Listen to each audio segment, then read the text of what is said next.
campur iaitu strawberry dengan matcha. Kita punya memang pekat macam ni. You boleh tengok.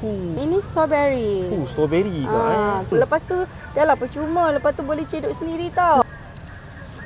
Kepaliches. Alright Kak, untuk topping bagi saya yang berpenuh Kak. Mana yang menarik bagi ya? Strawberry matcha kita akan letak ni jelly bintang ni. Jelly Bukit Bintang. Baby Coco Crunch. Menarik. Okey.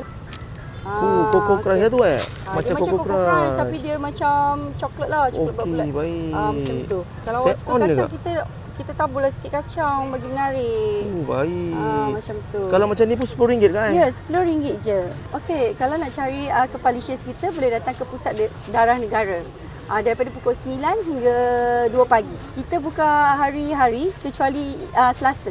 Apa pun saya minum dulu Kak. Okey, jangan lupa follow TikTok Akak Cedok. Assalamualaikum. Waalaikumsalam.